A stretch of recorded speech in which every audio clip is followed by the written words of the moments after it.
Today I'm talking about screens, and more to the point, telephone screens. One of the obvious signs of everyday contemporary life is that everywhere you look, people are interacting with their phones.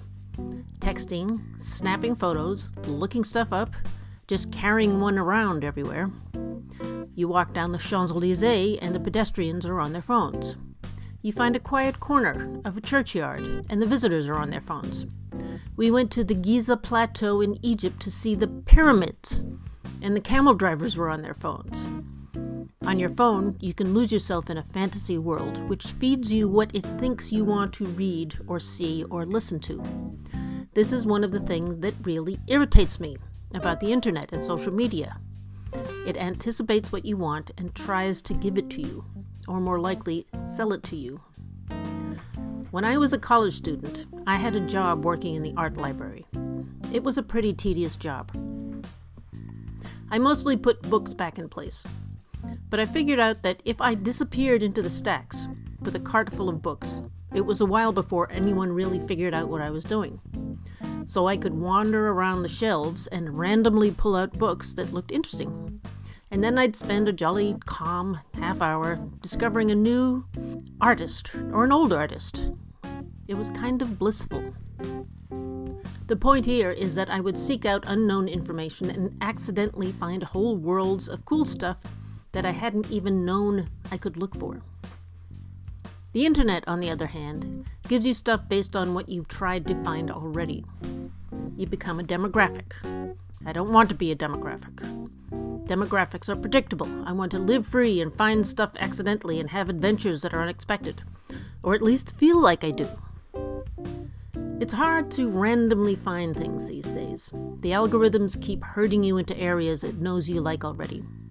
Our access to information, though vastly bigger than it's ever been before in history, is curated by the wit and knowledge of faceless computer programmers distilled into mathematical formulas.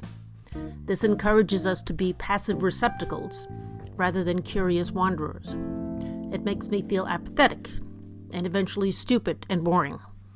And here I am saying this all on a phone, on a social media platform. I've started a series of small egg tempera paintings. Egg tempera is a very particular kind of technique.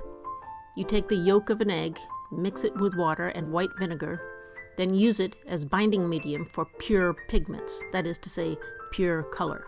The egg medium is translucent, and you can layer transparent layers of colors to build up a brilliant series of colors. This is a technique used by icon painters during the Renaissance, and also today. Egg tempera is incredibly durable, and hundreds of years on, the colors are just as fresh as the day they were painted. For my collection, I am exploring quirky and interesting people with nature. They are stylish and have lush colors.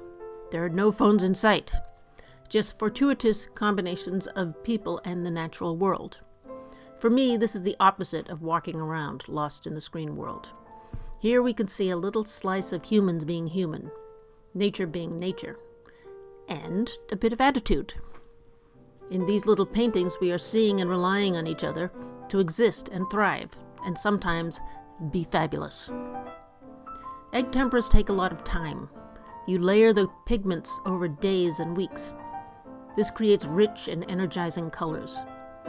Egg tempera is a daily act of calmly focusing on building something beautiful and tangible in real life, instead of something fleeting and literally untouchable in the digital world.